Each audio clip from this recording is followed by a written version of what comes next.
L'histoire du prophète Adam alayhi salam m'a vraiment inspiré.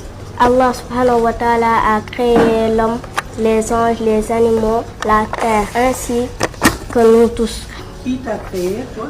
Allah. Moi aussi. Oui. Je suis heureuse.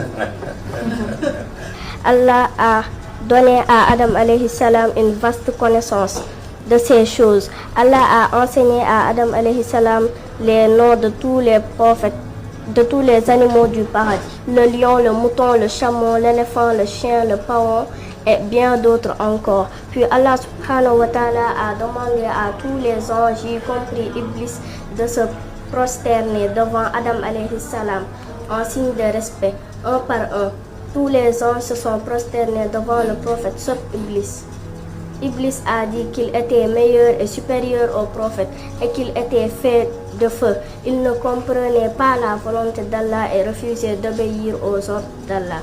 Allah subhanahu wa ta'ala s'est fâché de cette désobéissance. Il a donc banni Iblis du paradis. À partir de ce jour, Iblis a été appelé le Satan, Shaitan, et il a été jeté en enfer.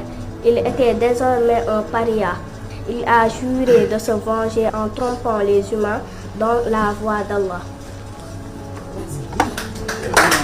Vous avez parlé de ce que Adam a reçu de Dieu. Est-ce que tu peux en citer 2 dons de Dieu à Adam? Il lui a enseigné tous les noms des animaux. Dieu lui a donné une vaste connaissance de ces choses. Il lui a donné des fruits. Des fruits. Donc de la nourriture. La nourriture. Très bien. Comment trouvez-vous Satan? Iblis, comme vous l'appelez. Satan est jaloux parce qu'on l'a remplacé par Adam. Satan était sur la terre, mais c'était un petit. Après, les anges l'ont amené avec eux. Il était l'ami de Dieu, mais quand il a vu Adam, il était jaloux parce qu'il ne voulait pas qu'on le remplace. La leçon que je tire, c'est qu'il ne faut pas que tu es le meilleur. Tu ne peux pas être toujours meilleur. Il faut que quelqu'un te surpasse. Merci beaucoup. La lecture à haute voix.